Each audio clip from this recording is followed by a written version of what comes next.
Mga kwento ni Felmo.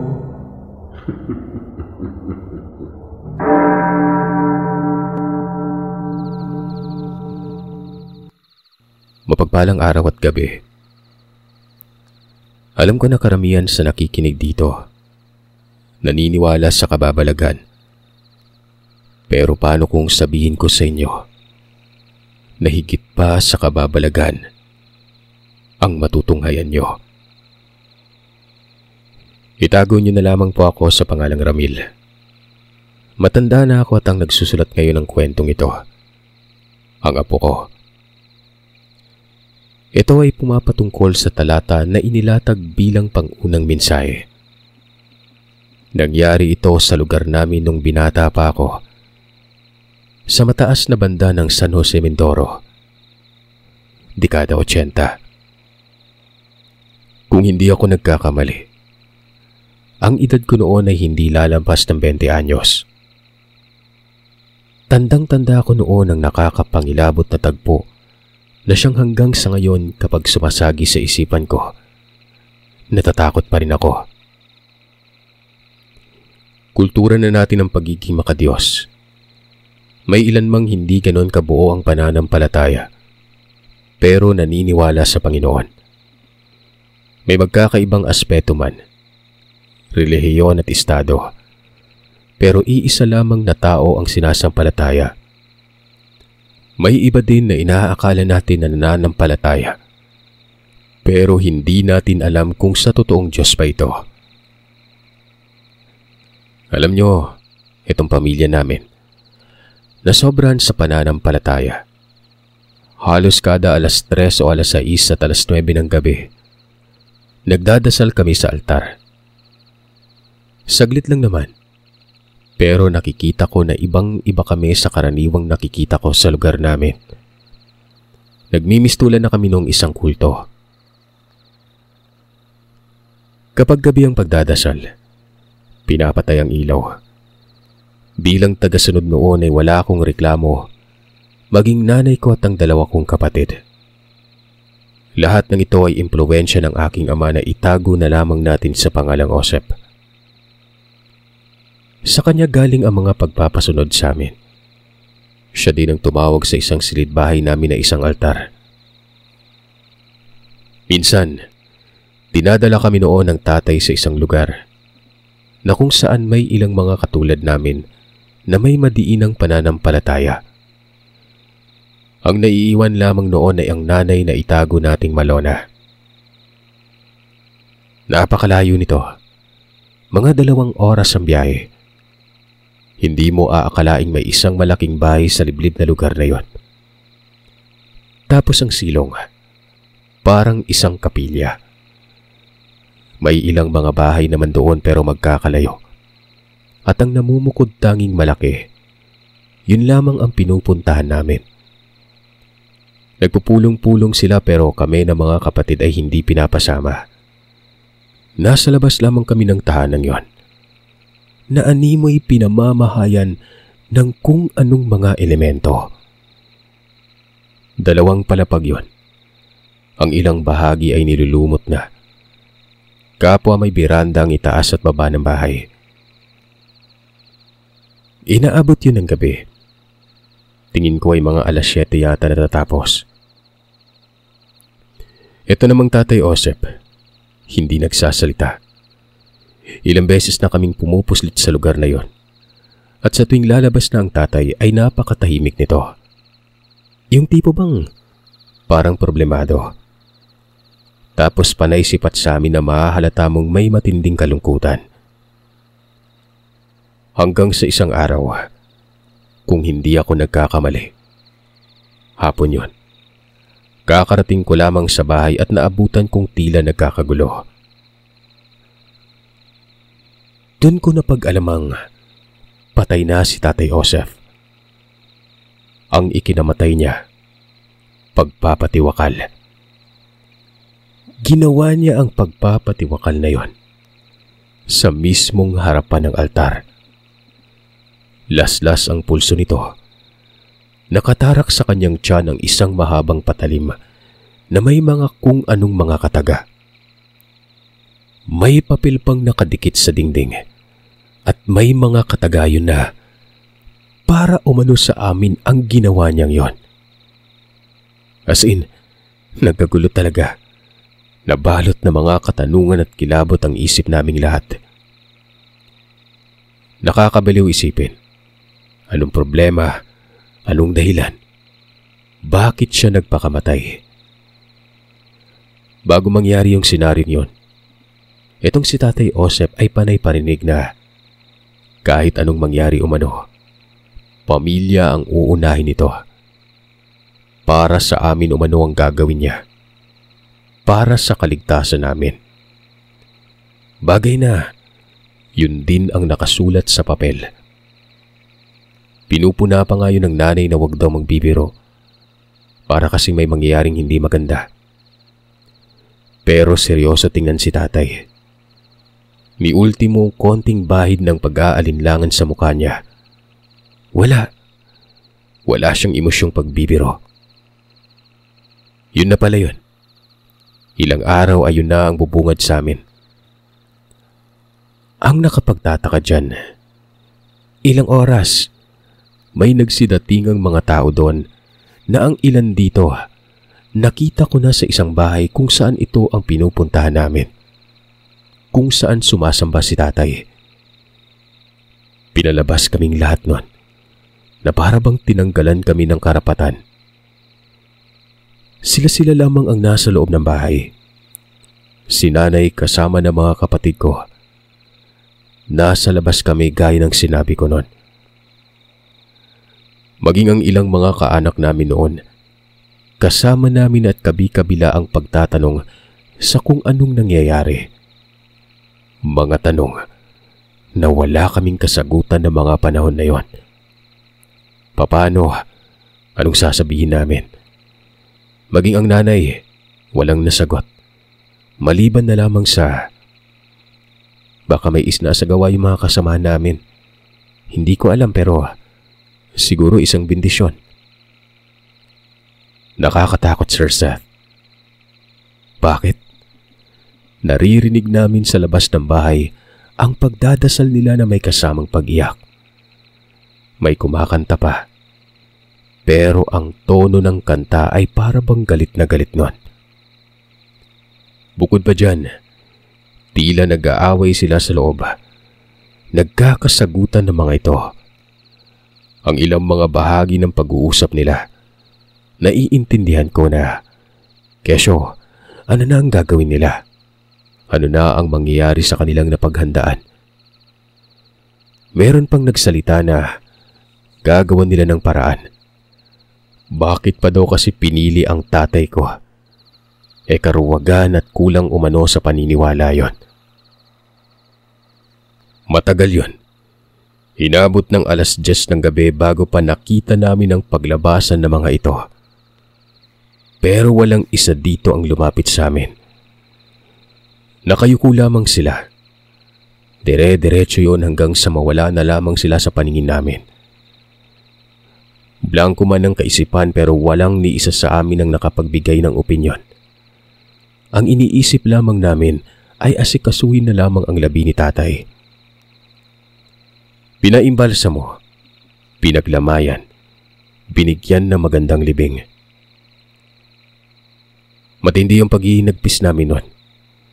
Given naman yun kapag namatay ng isang pamilya, di ba? Napakasakit po nang mawala ang tatay ng padre de pamilya at ang nagtataguyod sa kabuuan ng ikinabubuhay namin. Bagamat tahimik na tao ang Tatay Joseph, galante ito at responsable. Kaya nga malaki talagang respeto namin sa kanya. Pero alam niyo ba, na habang nasa lamay noon ay para bang natutulog lamang si tatay. Kahit na imbalsa mo at nakuha ang dugo sa katawan, buhay na buhay ito tingnan. Hindi man lamang yun lumobo. Di ba nga, kapag may sugat sa katawan dulot ng pagkamatay, lulobo. Ewan ko lang ha. Pero ganun ang nakikita ko kadalasan. Yung tatay ko, Hindi. Makalipas ng 1 linggo, matapos ang libing nun, may kakaibang nangyari sa amin. Lahat kami ay nanaginip ng iisang senaryo.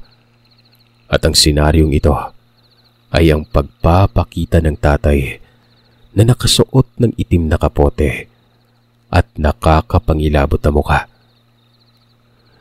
May usok pa na waribay. Hamog yun at napakadilim ng paligid. Lumutlutang ito sa usok at nakakarinig kaming lahat ng kakaibang mga hele. Sari-sari yung hele na yun. Para bang nagdadasal. Paulit-ulit yun, Sir Seth. Ang masaklap pa, palala ng palala. Yung madilim na paligid, nagiging itsura na ito ng loob ng bahay namin.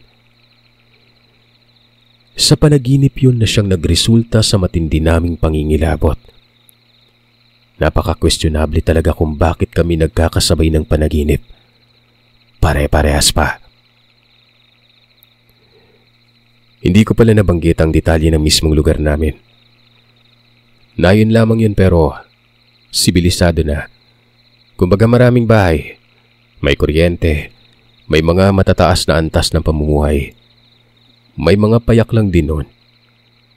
Isang palapag ang tirahan namin pero malapad. May 3 silid sa loob at ang isa dito ay ginawang altar. Altar na walang ribulto, walang larawan, walang mga palamuti. Maliban na lang sa isang malaking tela na kulay pula na nasa dingding nun at ilang mga kandila. Yung tela, may nakaborda doon na imahe ng krus. May 2 malalaking aparador sa loob. Lagayan ito ng mga kagamitan ng tatay ko. Kagamitan na hindi ko mawari kung para saan. Wala naman kasing binanggit ang tatay ko sa mga ito. Basta, hindi niya pinapagalaw sa amin yon. Nakakandado pa nga yun. At nung bumisita ang pare at ang albularyo, hindi nila nakita yon. Pero nakita ko na ang mga laman nito. May mga libro, may mga blanket o kumot, may mga kandila na iba't ibang kulay, may mga laso, may mga damit na parabang kapote. Yung silid na yon, doon ito banda sa may likuran, na kung saan naman kasunod noon ay ang kusina at banyo namin. Gaya ng sinabi ko, may mga kapatid ako, 3 kami. Puro kami mga barako. Ako ang panganay at nasa iisang silid lamang kami. Nasa bandang biranda malapit yon. Habang ang kasunod naman na silid tulugan ay tulugan ng mga magulang namin. May sala at kasama na dito ang hapagkainan. Kung titingnan, parang marangya ang buhay namin. Pero sa bahay lamang po marangya. Habang ang nakatira, karaniwan lang. Ang ikinabubuhay namin doon, babuyan at tindahan sa may kalsada banda. Bale, nakabukod yung tindahan na yon. Halos lahat ng kapitbahay namin ay kaanak lang. Ang hindi lang namin kaanak ay ang mga naging asawa nila. Basta, ang kabuwang postura, mailalarawan dito na parang compound. Lumapit si Nanay Malona sa isang albularyo. Tinawas nito ang pangyayari. Hindi ako sigurado pero ayon sa albularyo, may maitim na presensya umanong bumabalot sa bahay namin. Malakas umano yun. Singlakas ng pinakamalakas na elemento. Punong-puno ng negatibong enerhiya ang tahanan namin. Ayon sa nanay ko, pwede bang itabo ito? Tumango ang albularyo na pangalanan nating Mang Pedro. Susubukan umano niya. May gagawin siyang paghahanda at kinakailangan niya ng tulong sa isang bihasang espiritista. Nagtungo ang albularyong ito sa isang pare. Nakiusap na tulungan siya sa kanyang gagawin. Yun ang po ay base sa impormasyong nalaman ko. Magkasamang albularyo at ang pari sa bahay namin nang dumating ang mga ito. Pangalanan nating Father Carlos ang pari.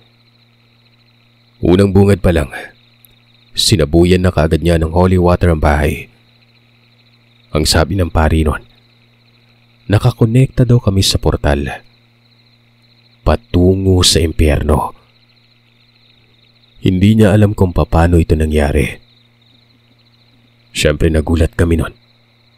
Hindi naman pwedeng hindi kami maniwala gawa ng pari na yun na siya namang pinatutuhanan ng albularyo dahil umano may malalakas na elementong likha ng dilim sa bahay na yon.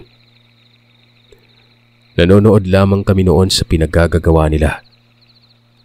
Kayo nang humusga kung maniniwala ba kayo o hindi. Pero kitang-kita ng mga mata namin ang paggalawan ng mga gamit namin sa bahay. Upuan, pag-usog ng lamesa, pagtagas ng gripo, pagkalansingan ng mga pinggan at baso, at paglaglagan noon ng mga figurin. May ungol pa doon tapos may sitsit na umeeko. Lahat ng balahibo ko sa katawan nagtayuan. Aminado akong hindi lamang ako ang nakakaramdam nito dahil nakikita ko sa mga kapatid ko ang pagkabahag nila. Ultimong yung nanay ko ay napatakip ng bibig habang umiiyak noon. Matagal yon bago pa nagsalitang muli ang pare. Napaalis daw niya mga elemento at nasara ang portal. Pero hindi ito garantisadong pangmatagalan. Dahil umano, nakakonekta ng buo ang mga kaluluwa naming lahat. Tuon sa bukasan na yon. Kaming pamilya ang tinutukoy ng pare. Inanyayahan pa kaming magpabindisyon. Nangyari yon. Tila ba nagbalik sa normal? Yung tipong nawala na yung mga panaginip na nakakatakot. Sobrang kakaiba, di ba? Lahat kasi kami ay sabay-sabay nananaginip ng iisang senaryo. Pero sa kabutihang palad ay hindi na bumalik pa. Yun ang akala namin. Nawala ang pagpaparamdam sa panaginip. Pero may mas nakakakilabot pa palang mangyayari. Nga pala, yung silid na may altar, pinasara yun ng pari at albularyo. Doon umano nagmumula ang masamang presensya. Wala ni isa sa amin ang nagtangkang bumukas nun. Isang linggo ang lumipas. Umuulan noon at hating gabi kung hindi ako nagkakamali. Habang nasa kasagsagan kami noon sa mahimbing na pagkakatulog, nagising itong kapatid kong pangalanan nating Abet. Ito yung pangalawa. Yung bunso ay tawagan nating Roro. Ginising kami ni Abet at nakita ko ang mukha nito na sobrang takot. Nagtanong ako kung anong problema. Ang sabi nito, para umanong may naglalakad sa sala. Naririnig niya umano ang yapak ng tao. Nawari ba'y nakasapatos pa yon? Siyempre, dala ng kurisidad, sinilip ko ang sala, pero hindi ko binuksan ang ilaw. May ilaw naman sa kusina banda at malalaman kong may tao dahil may banaag kahit papano. Pero wala. Wala akong nakitang tao doon. Sinabi ko sa kapatid ko na baka guni-guni niya lang. Kinabukasan, pagkagising ko, dapat antok na antok pa ako noon. Pero nawala ito. Nanlaki ang mga mata ko. Gawa ng yung sahig namin, may mga yapak ng sapatos. Yapak ng sapatos na galing sa putik. Ako pa lamang ang unang nakakita at nang magawi ang atensyon ko sa may pinto sa may likuran. Bukas yon. Alas 5 ng umaga nang makita ko ang ganong senaryo. Kakasilang pa lamang ng araw. Gising na si nanay noon pero alam kong nagdadasal pa ito. Yung dasal na binilin sa kanya ni Father Carlos. Sinilip ko siya sa silid niya. Nakita kong kakatapos pa lamang ng pagdadasal nito. Sinabi ko sa kanya ng palihim ang lahat noon. Katulad ko, nangilabot si Nanay Malona. Biro nyo, mula sa labas ng bahay ang nepak na yon. Ano ang mga yon? Tao? Sino yon? Bakit nakasapatos? Ginalugad namin ang buong bahay. Kasama na sa mga kumilos noon ay ang mga kapatid ko. Wala namang nawawalang bagay. Ang nakapagtataka dyan, yung yapak na yon, wala pa balik. Kumbaga, papasok lamang yun at wala nang pabalik sa labas. Dalawa lang nawala sa amin, indikasyon na hindi ito magnanakaw. Lahat kami, iisa lamang ang nasa isip nun. Kababalagan. Wala kaming sinabihan nun, maging sa mga kaanak namin. Nais muna naming maobserbahan kung mauulit ba gawa ng kapag nagkaganon ay pupuntahan ko talaga si Mang Pedro. Sunod-sunod na gabi kaming walang sapat na tulog. Binabantayan talaga namin ang sistema ng bahay. Wala naman. Wala nang mga yapak. Pero habang tumatagal nun, napapansin ko ang kakaibang amoy. Yung tipong parang medisina ng mangga.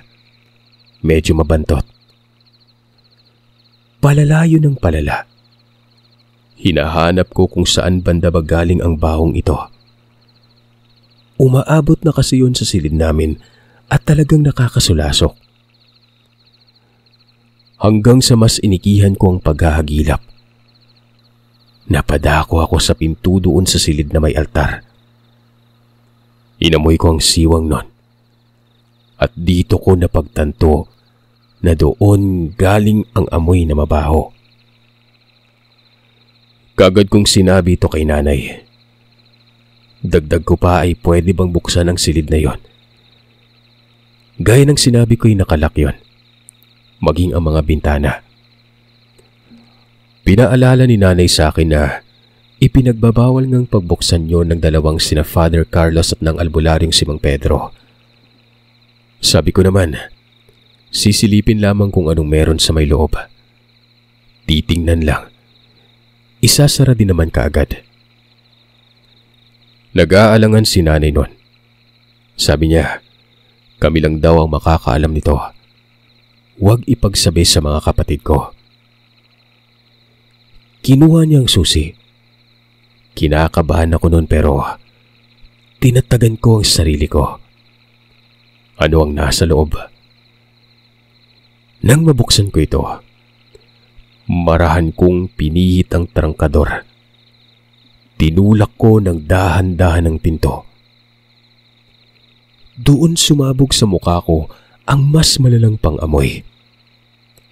Hindi po kaaya-aya yon. Napapapikit pa ako ng mata. Gawa ng nagmistula ng amoy ito ng ammonium. Nakakahimatay ang amoy. May halong lansa pa. Gusto kong isara pabalik ang pintuan. Pero lumalakas ang loob ko na alamin kung ano ba talaga ang nangyayari sa silid na yon. Nang mabuksan at naging malinaw na sa akin ang loob, wala naman akong nakikitang bagay na posibleng pagmulan ng mabahong amoy.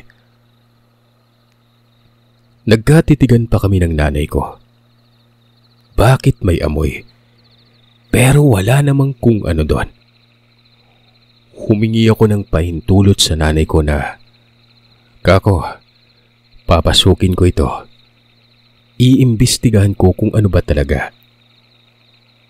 Hindi naman siya nagsasalita pero nakikita ko sa reaksyon ng kanyang mukha ang pagsang-ayon. Bumuntong hininga ako sa may labas. Humugot ako ng hangin bago ko papasukin yon. Ilang saglit pa. Pumasok ako sa loob. Dahan-dahang naglakad. Bawat sulok ay tiningnan ko. Wala talaga pero naroroon pa rin ang amoy. Napakagulo. Sobrang nakapagtataka. At dahil hindi ko na kinakaya, lumabas na ako doon tapos ipinasara ko na kay nanay. Napapaisip ako ng mga panahon na yon. Baka doon ito sa mga aparador. Baka kung anong bagay na natumba at nabuhos ang laman nito. Hindi na maselan sa akin yon. Hindi naman kaduda-duda kung nasa loob nga ito ng aparador. Gawa ng may mga bagay talaga doon na hindi ko alam kung ano at para saan. Kinagabihan noon, nagkakatulakan kami ng mga kapatid ko. Paano ba naman kasi? Nakakarinig kami ng kalampag. Yung tipong parang dingding na pinupukpok. Lumabas ako ng silid. Inalam ko kung saan nanggagaling. Nakita ko ang nanay ko nakasilip sa pintuan ng silid niya. Nakikita kong maiiyak na ito at halatang takot na takot. Kumuha ako ng bangko. Yung plastic na bangko nun. Kapag may kung ano, ihahataw ko talaga. Hanggang sa mapatapat ako sa pinto, doon sa silid na may altar. Doon nanggagaling ang kalampag. At sa tingin ko, doon mismo ito sa aparador. Hindi ako nagtangkang pumasok nun. Sabi ko, iba na to. Bukas na bukas din ay pupuntahan ko si Mang Pedro. Mabuti at ilang saglit lamang noon ay nawala na ang pagkalampag. Bumalik ako sa silid tulugan namin. Nakita ko doon ang nanay ko. Sabi nito, magbubuklod daw kami doon. Natatakot siya. Niyakap ko naman ito at pinakalma. Sabi ko ay huwag mag-alala. Total ay naroon naman ako. Alam nyo, sinalo ko ang responsibilidad bilang tagapagtanggol sa kanila. Kahit anong mangyari, hindi ko sila pababayaan. Hindi ako natulog. Sila lang ang pinagpahinga ko. Pinapanood ko lamang ang mga ito habang nakikiramdam nun. Hindi ko alam kung bakit biglang lumamig ang silid. Totoo po ito. Nanonood yun sa kalamnan ko. Biro nyo, nagkumot ako noon habang nakaupo sa gilid ng bintana. Akala ko okay na. Pero bigla na lang may bumulong. Bulong na nagpatayo ng balahibo ko sa katawan. Parang nasa ilalim ng lupa ang bulong na yon. Tunog naghihingalo. Inuyog-yug ko ang ulo ko. Baka kasi guni-guni lang. Hanggang sa biglang kumagaskas ang bintana.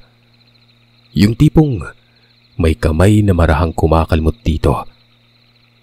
Sa likod ko mismo yon at habang nangyayari ito, naroroon pa rin ang bulong na yon. Hindi ko mawari kung bulong ba o ungol talaga yon na nanggagaling sa may labas. Kinikilabutan talaga ako, Sir Seth. Pero dahil nga likas na sa atin ang kuryosidad, pinili ko pa ring silipin yon. Yung tipong gusto kong kumpirmahin kung totoo ba o guni-guni lang. Binigla ko ang bintana at nang mabuksan ko ito, ganon na lang ang pagkawindang ko. Sa maniwala man kayo't sa hindi, nakakita ko ng tao na parang lusaw. Marami siyang lupa sa mukha. Sumambulag sa akin ng amoy na pamilyar nun. Dali-dali kong isinara ang bintana. Gigisingin ko sana mga kapatid ko, maging si nanay. Pero siniguro ko muna ang lahat. Gaya ng sinabi ko ay gusto kong alamin kung hindi ba kahibangan ang nakita ko noon. Pagbukas ko ng konti ng siwang, wala na doon ang nakita ko. Pero may yapak sa putik. Kanalakas ang gilid na yon. Mga segundo ang namagitan. Nakarinig ako ng pagkabulabog doon sa may sala. Dali-dali akong nagtungo doon at nakita kong bukas ang pinto ng kusina. Binuksan ko ang ilaw. Nanlaki ang mga mata ko. Nakita ko na may bakas ng yapak sa sahig. Kaparehas ng yapak noong nagdaan. Ang nakapagtataka dyan, patungo ito sa silid na merong altar noon. Hindi ko alam kung paano naging bukas yun. Nakaabante ng konti ang pintuan. Lakas loob kong nilapitan ito. Dinaan ko pa ang bara de cabra noon. Itinulak ko ang pinto. Sa mga hindi nakaalam kung ano ang bara de cabra, ito yung bakal na pwedeng pangbungkal at pwedeng pangtanggal ng malalaking pako. Inihanda ko talaga yun sa may pinto sa silid namin banda para kahit papano mas malala ang pinsala kesa naman sa itak at bangkulang. Binuksan ko noon ng tuluyan ng pintuan. Madilim. Pinindot ko yung switch. Pagkabukas ko nito, nagpapatay sindi. Yun bang nagstatic ang tunog? Parang short circuit. Yung bakas sa loob, wala. May ihi-ihi na ako sa takot nun. Wala namang kakaiba doon, maliban na lamang sa pagpapatay-patay sindi ng ilaw at yung mabahong amoy. Siyempre, nasa isipan ko na noon yung nangyari kanina. Yung pagkalampag ng aparador. Malamig ang pawis ko noon. Bahag na bahag ang nararamdaman ko noon. Balot ng kilabot. Wala na eh. Naroroon na ako. Kako ay aalamin ko na lamang ito. Puwersa ko ang tarangkahan ng aparador. Inuna ko yung pabor sa may pintuan noon. Nabuksan ko ito. Pero naglikayo ng ingay kung kaya't nagising si nanay. Nakita ko itong nakabungad sa akin sa may pintuan at sinabing ano ba daw ang ginagawa ko. Sabi ko naman, may nakita ako. Dagdag ko pa'y masdan niya ang saig nun. Siyempre nakita niya yon. Yung mga yapak sa may labas ng silid. Walang kakaiba sa unang aparador. Mga tela lamang yon. At gaya ng sinabi ko, mga blanket. Pero yung isang aparador na mas malaki, may espasyo ito. At ang gilid ay ito na yung mga tila kapote nun. Kandila, libro. May galon pa nga doon at iba pa. Pupersahin ko sana yon, pero nakita kong may siwang. Para bang bukas yon, na siya namang ipinagtataka ko na ng labis. Alam kong nakakandado yon. Hawak pa nga ng nanay ang mga susi nito. Maging yung pinto ng silid na yon, kung walang tatagang isip siguro, nabaliw na ako. Binuksan ko yon. Sa maniwala kayo't sa hindi, meron akong nakitang mga kamay. Kulay puti. Umusli yun sa may siwang. Napaatras ako nun. Sabi ko sa nanay ko, nakikita niya ba ito? Gusto kong kumpirmahin kung totoo ba ang nakikita ko nun. Sabi naman niya, nakikita niya rin umano. Paano daw nagkaroon ng ganun doon? Iniisip ko na baka hindi ko lang napansin na may manikin doon. Iniisip ko na laruan lamang yon. Pinilit kong maging positibo. Binigla ko ang pagbukas ng pinto ng aparador. At doon, muntikan na talaga akong mahimatay. Isang tao ang nakikita ko. Nakaupo ito sa may dibisyon sa loob ng aparador na yon. At kung hindi ako nagkakamali, pamilyar sa akin ang suot nito.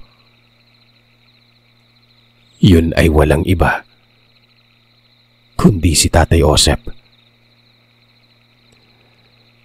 Tatanggapin ko kung may hindi maniniwala sa akin ngayon.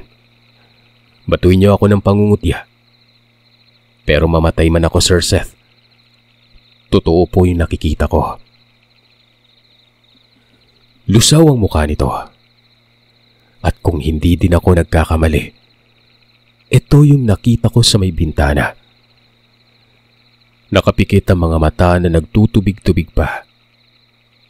Humpak ang mukha niya. Nabubulok na. Doon nanggagaling ang amoy sa bahay namin. Napakasangsang nito.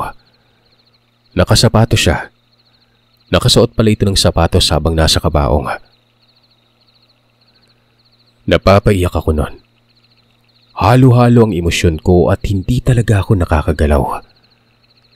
Labis na kilabot, pagkalito, pagkabagabag, pagtataka, pagkaawa ang nararamdaman ko sa tatay ko ng mga panahon na yon. Napalapit si nanay, napaluhod, napaiyak. Pareha kami ng nararamdaman na parang mababaliw na. Hanggang sa dumating na ang dalawang kapatid ko. Nagkasigawan, pero sinita ko at sinabihang huwag maingay. Malapit lamang ang mga kapitbahay at tiyak, maglilika ng kaguluhan yon kapag nalaman nila. Paano nangyari yon? Paanong naroroon siya? Napakalaking tanong yon, Sir Seth. At naiisip ko na hindi talaga ito maganda. Ang gusto kong linawin, kababalaghan na ito. Nakaupo lang siya, nakasandal, tapos parang buhay na buhay. Walang patid sa pag-iiyak ang nanay ko. Pinalabas ko naman sila ng silid nun. At walang ano-anong pinuntahan ko si Mang Pedro. Ang problema, wala pa doon ng matanda sa bahay.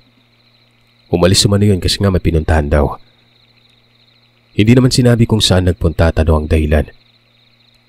Sabi ko na lamang sa asawa nito, puntahan na lamang kami sa bahay kapag dumating na. Dagdag ko pa, may hindi magandang nangyayari sa bahay namin. Pagkabalik ko noon, tinabunan pala ng tela yung labing yon ng mga kapatid ko. Nakita ko sila sa sala. Samot-sari ang posisyon.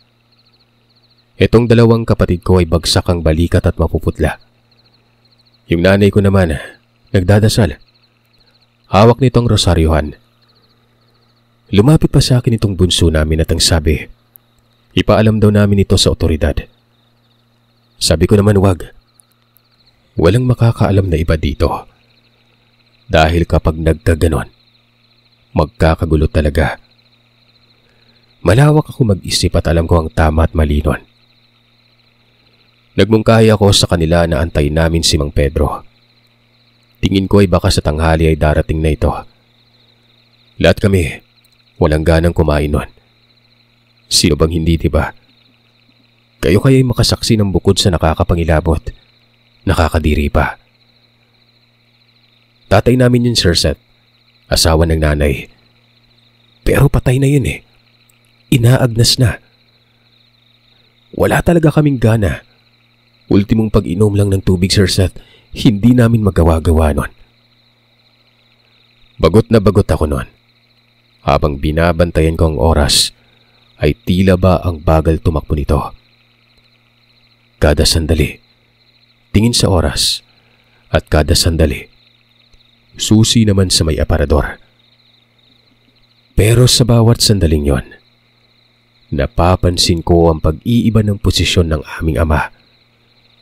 Kahit natatabunan pa ito ng kumot, mahahalata mo talagang nagbabago ng posisyon yon. Lumapit ako at sinilip ko siya. Napasigaw ako noon nang makita kong nakadilat ang kanyang mga mata. Kitang-kita ko ang kayumangging kulay nito. Nahablot ko pa ang kumot na tinabon ng mapaatras ako noon. Yung dalawang kamay, nakatukod sa tuhod niya na parang tatayo. Anong nangyayari? Hindi pumipikit ang mga mata niya. Tinawag ko noon si nanay pero pagbalik ko noon ang tingin sa labi, nakayuko na ito at nakapikit ang mga mata. Sinabi ko kay nanay na dumilat ang kanyang mga mata kanina. Pero yumuko na ito nang sambitin ko si Nanay Malona. Nung araw na yon, walang Mang Pedro ang dumating. Pinuntahan ko ulit ang bahay. Nakita pa ako ng kamag-anak namin at napatanong ito sa kung anong problema. Gawa ng halata talagang balisa ako noon. Sabi ko wala, ayos lang, na may pupuntahan lamang ako. Sumagot yun na kung ano ba daw ang pinagmumulan ng napakabahong amoy sa may bandang amin. Umaabot umano ang amoy na yon sa kanila. Hindi na ako nagsalita. Dumiretso na ako ng lakad nun. Gabi na nang makarating ako sa bahay ni Mang Pedro. Gaya ko, itong asawa niya, naghihintay din yun sa pagdating ni Mang Pedro. Hindi niya raw alam kung bakit natagalan. Wala akong nagawa nun. Basta sobrang inis ko na nun. Isipin niyo na lang, para na rin kaming nagdudusa, naghihintay, hindi mapanatag. Pagkabalik ko sa bahay, sina nanay at yung mga kapatid ko, nagkakape. Yun na lang daw gawa ng hindi sila makakain. Maging pagsubo lamang ng kanin ay hindi nila kayang gawin. Naupo ako sa may sala hanggang sa hindi ko namalayan na nakatulog na ako. Nadistorbo ako dahil sa ingay nun. Yung tipong may mga boses akong naririnig na parang nag-uusap. Pero pagdilat ng mga mata ko, may nakadungaw sa mukha ko nun. Napasigaw ako nun, Sir Seth. Mukha ng labi ng tatay ko. Nagtatatalon ako hanggang sa bumaliktad ang sopa namin. Kasama ko nun. Pagbalikwas ko, wala na doon ang bumungad sa akin. Nataranta pa nga si nanay nun. Iniyak ko lang talaga yon. Wala na. Ubus na yung katatagan ko. Kapag hindi ako umiyak, mababaliw ako sa pagpipigil sa saloobin ko nun. Habang nangyayari yon, pinuntahan ko ulit yung silid. Hindi na nagpapatay-sindi ang ilaw. Nakatabon yung labi dahil tinabunan nga ulit ito at nakasarapan ng konti yung pinto ng aparador. Sinipat ko lang yon kasi nga gusto kong linawin kung naroroon pa ito. Naiisip ko nang may sa pagkademonyo na yung mga nangyayari at baka maglakad na naman yun o umalis. Naroroon pa rin naman pala ito. Ilang saglit nun, parang nabuhayan ako ng loob nang marinig ko ang boses ni Mang Pedro. Nagkukumahog ako noon sa pagsalubong sa kanya sa bulwagan ng bahay. Ano ba't pinatawag mo daw ako dito, Ramil? Mang Pedro, may kailangan po kayong makita. Hinila ko siya papasok ng bahay. Nakita kong sumimangot ang mukha niya. Natural. Sinong hindi sisimangot napakabaho nga. Habang papalapit kami noon sa may silid, bigla siyang nagsalita. Ano umano ang nangyayari at parang may demonyo daw sa bahay namin. Dagdag niya, nabindisyonan na ito at nalinis na rin ni Mang Pedro ang presensya sa pamamagitan ng pagkiklensing. Dalawa pa nga sila noon ni Father, di ba? Sabi ko naman, Walang ni isa sa amin ang nakakaalam sa kung anong nangyayari talaga. Basta, may ipapakita ako sa kanya. Nang makita niya ang labi ni tatay, napasigaw ng mga orasyon itong matandang ito at pinalabas kami ng bahay. Nakikita kong natataranta si Mang Pedro. Kami naman noon ay agad lumabas. Matagal din yon. Nakikita ko na ang mga marites naming kapitbahay na nakadungaw sa kani-kanilang bulwagan. Tinanong pa ako kung anong nangyari. Sabi ko'y wala. Huwag na lamang nila pansinin yon. Pero naroon at talagang likas din sa mga ito ang mapang-usisa. Ang ipinagdadasal ko lamang ay sana hindi sila lumapit. Lumabas si Mang Pedro. Puntahan daw namin ang puntod ng Tatay Josep. Tirikan ko daw ito ng isang kandila. Galit na galit si Mang Pedro noon. Bakit daw hindi siya nilapitan kaagad? Sabi ko naman wala siya sa bahay. 2 beses na akong nagtungo doon. Imposibleng walang paramdam dito bago pa mangyari ang lahat. Dapat lumapit ka agad kayo sa akin. Malaking problema ito. Sana naman ay may resolba. Dahil kung hindi, lahat kayo'y sasama sa kanya. Puntahan mo yung puntod niya. Tirikan mo ng isang kandila. Susunod ako. Dali. Kumuha nga ako ng kandila noon. Habang nangyayari yun ay may sinabi pa si Mang Pedro. Walang sino man ang lalapit sa labi. Walang sino sa amin umano. Inutusan din niya ang isang kapatid ko na puntahan umano ang anak ni Mang Pedro at sabihang papuntahin sa bahay namin dahil magpapatulong ito. Hindi ko alam kung ano ang gagawin nila. Basta tumakbo na ako paalis nun. Kasabay ito ng pag-alis ng kapatid ko na nautusan ng matanda. Nang makarating ako sa sementeryo, butas ang gilid ng libingan ni tatay. Para bang binasag ang puntod gamit ang maso. Takang-taka ko kung paano at sino ang gumawa nun. Pero hindi ko na lamang ginulo ang isipan ko. Nakakabaliw na kasi. Sinunod ko na lamang ang sinabi ng albularyo. Nagtirik ako ng kandila. Sinindihan ko yon.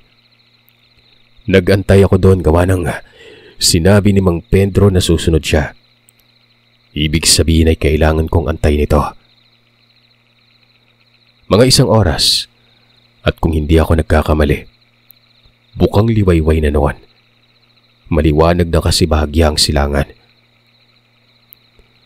Dumating si Mang Pedro kasama ang anak nitong si Ismael. Buhat nitong banig na binalot sa kung ano, nawari ba'y ito na ang labi ng tatay. Ipinatong yun sa puntod. Tapos ay dasal ng dasal doon si Mang Pedro. Dumating na din ang 2 kapatid ko at ang sabi nito, si nanay daw nagpaiwan na lang. Mahihimatay daw siya kapag sumama pa. Matapos magdasal ay hinampas-hampas ni Mang Pedro ang labi. Ilang saglit noon ay nagpaikot-ikot ito doon sa puntod na yon. Nagsisisigaw ito ng mga dasal na hindi ko maintindihan. Hanggang sa nagmungkahi na ito sa kanyang anak na tulungan siyang ipasok ang bangkay sa puntod. Doon lang sa butas idaan. Tutulong sana ako. Kaso'y sinagawan at pinagalitan ako ni Mang Pedro. Wag na wag daw akong makalapit doon. Hindi na lang ako nagsalita pa. Nanood na lamang kami hanggang sa nagpautos ito na bumili daw kami ng 4 na hollow blocks at semento. Umalis kami noon at kaagad bumili. Hapong-hapo ako. Malayo ang tindahan. Binuhat ko lamang yung semento patungo sa sementeryo. Kaming 3. Semento sa akin nun. Tagdadalawang hollow blocks naman ng mga kapatid ko.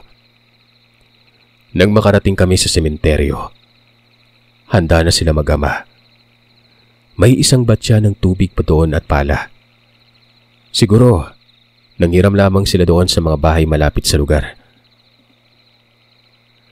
Matapos maayos ang puntod, may sinabi sa amin si Mang Pedro. Yung pag-alis niya umano, pag-alam na sa dahilan kung bakit kami nagkakaroon ng ganong karanasan. Doon niya natuklasan na kulto daw pala kami noon. At ang tatay ko, sinadya na magpatiwakal dahil ang buong pamilya umano namin gagawing alay. Kaya nagpatiwakal na lamang ito para hindi matuloy ang alay na yon. Pero hindi ibig sabihin nun matitigil ang lahat. Malaking posibilidad na nakapanumpa daw ang tatay ko at nakapagsagawa na ng isang seremonya.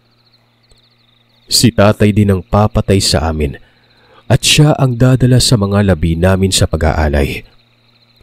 Bago pa siya papatay ng kagrupo at isama sa amin nun. Gumawa ng paraan ng kulto para matuloy ang lahat. Walang imposible sa mga ito dahil sa sobrang lalim ng mga karunungan nila.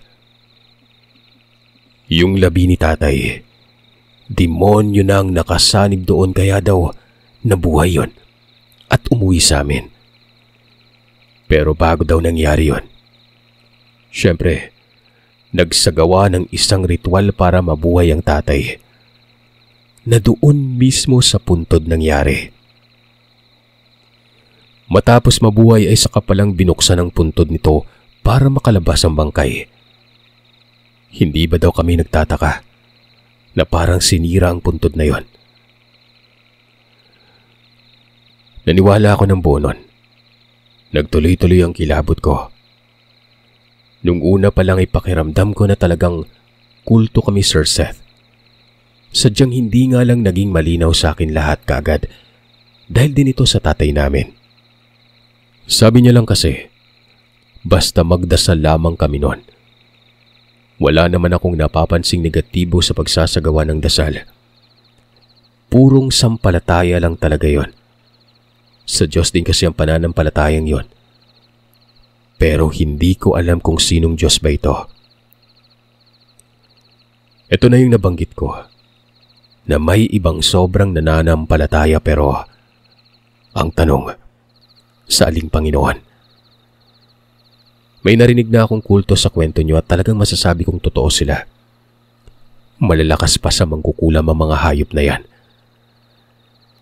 Dagdag sa amin ni Mang Pedro, kailangan daw naming lisanin ang lugar sa lalong madaling panahon.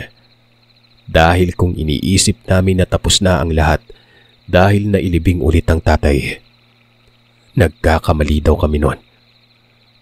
Papatayin talaga kami dahil kami ang nakatalaga sa isang kasunduan.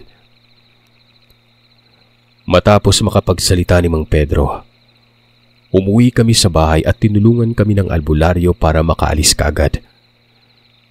Mabuti na lang, may ipon ng nanay ko kahit papano. Ipon nila ng tatay ko at hindi kami nahirapang lumayo nun. Hindi ko na lang babanggitin dito kung nasaan kami na ngayon. Buhay pa ang mga kapatid ko sa awa ng Panginoon. Pero syempre, si nanay matagal nang yumao. Malinaw naman siguro ang pagkalathala ko ng kwento, Sir Seth. Mula sa matinding pananampalataya hanggang sa nagkaroon ng nakakapanghilakbot na karanasan at pagtulong sa amin para maisalba. Ito lang masasabi ko. Sana maging mapagmatsyag kayo sa kung anong pinapasukan yung mga grupo. Malay nyo, iba na pala yan. Nasa uli ang pagsisisi ka nga. Lahat ng ito ay naranasan namin. Mula nang bumangon ng tatay ko sa libingan niya.